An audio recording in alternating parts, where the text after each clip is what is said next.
right now on NBC Charlotte. Hundreds of thousands across the country taking a stand against President Trump. Both men and women marching in major cities and around the globe, topping nearly 1.5 million people. This while critics of those marching say go home and finally accept the results of a turbulent election. The news at 6 starts right now. This is WCNC, NBC Charlotte News.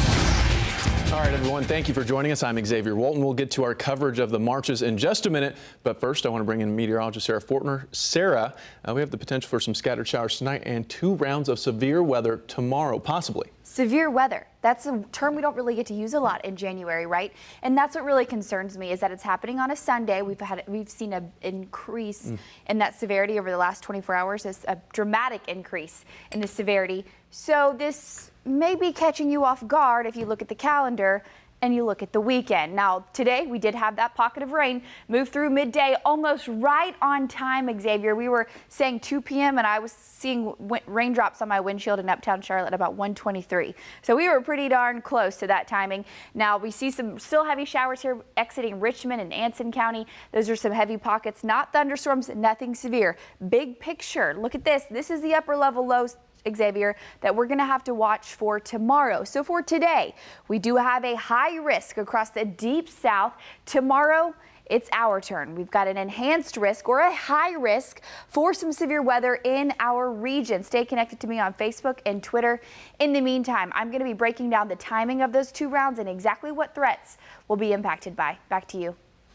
All right, thank you, Sarah. Well, today, millions of people across the world marched in hundreds of cities to declare, quote, "We're not going away." Here are live pictures from New York City right now where people have been protesting outside of Trump Towers for hours against our newly elected President Donald Trump. Here's video from across the country today with thousands of people crowding their city streets, all standing together to send a message to the new administration. One of those marches right here in uptown Charlotte. That's where we find NBC Charlotte's Brandon Goldner. Brandon, this morning marched crews. Well, it was a massive crowd out there.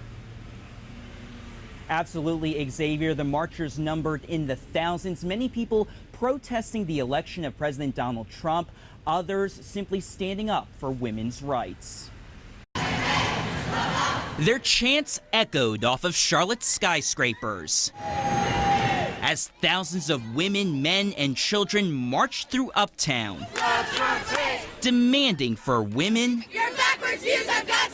to be treated equally. We've been fighting for this for a long time. To show that, Marie Boucher walked these streets dressed as a 20th century suffragette. And this really makes it visual that we've been fighting the same battles over and over again for 100 years. March organizer Regina Stone Grover says the purpose of this march isn't necessarily to protest President Donald Trump. This is an opportunity for us as women to come together sisterly, collectively, and speak on the things that it's time for us to be able to do. For some women, those things include equal health and reproductive rights. I'm passionate about the health care of our future generations. Love, Trump, hate! Still, many of these future generations specifically came to this march to protest President Trump's election. And it just hurts to see someone in power that doesn't support happiness and love. So to heal the hurt, love your neighbor as yourself. These marchers plan to show happiness and love.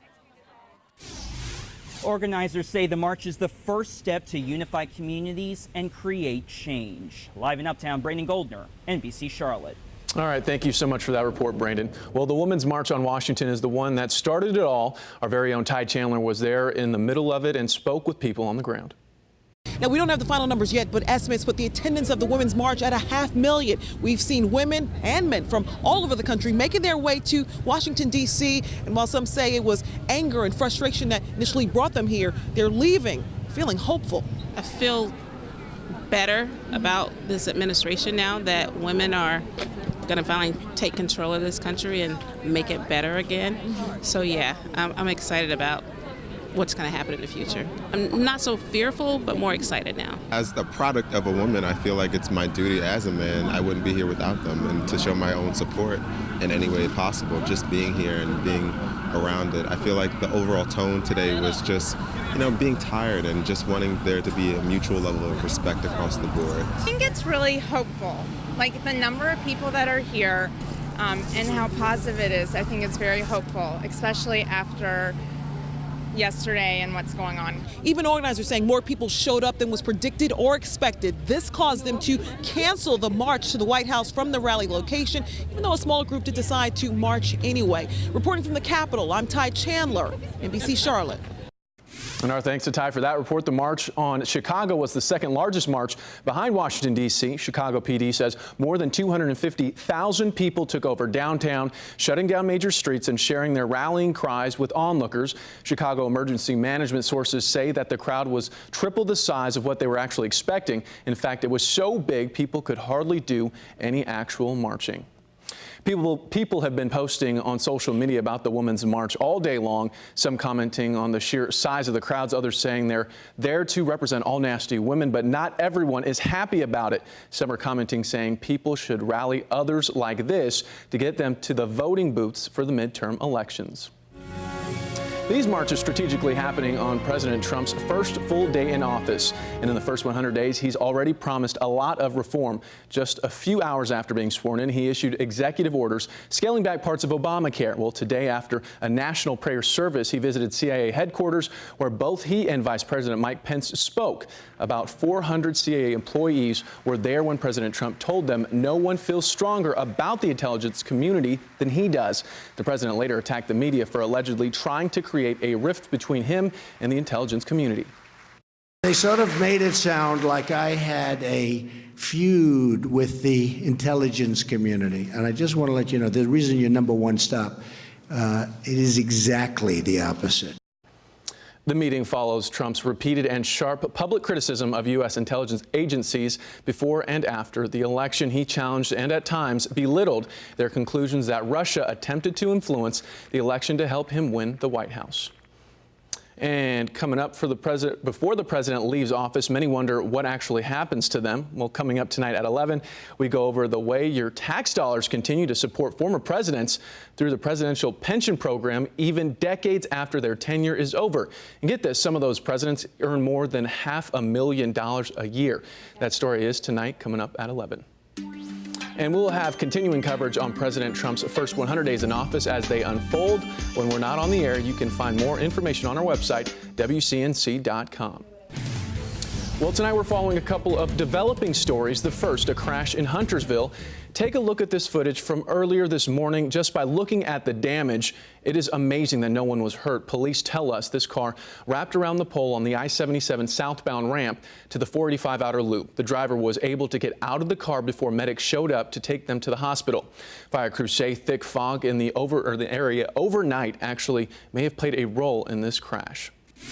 And police in Mount Holly are investigating after a deadly crash on Mount Holly Huntersville Road. We're told when police got to the scene, they found 59-year-old Michael Kniep dead. They say his Mazda ran off the road and hit two trees. Police believe both speed and alcohol were factors in this crash, plus the driver was not wearing a seatbelt. And in Northeast Charlotte-Mecklenburg police are looking for the person who shot a man while he was pumping gas. This is video from the crime scene on West Sugar Creek Road. Police say a man was pumping gas when a person in a blue car pulled up beside him and started shooting. Police say the suspect quickly took off while the victim ran to get help. He's being treated for life-threatening injuries. And coming up, why they march. Hear from one Charlotte family about their decision to take to the streets of Uptown today in solidarity with thousands around the globe. Several rounds of severe weather expected tomorrow. I need you to stay right here so I can give you all the latest details on our thoughts of what we can expect.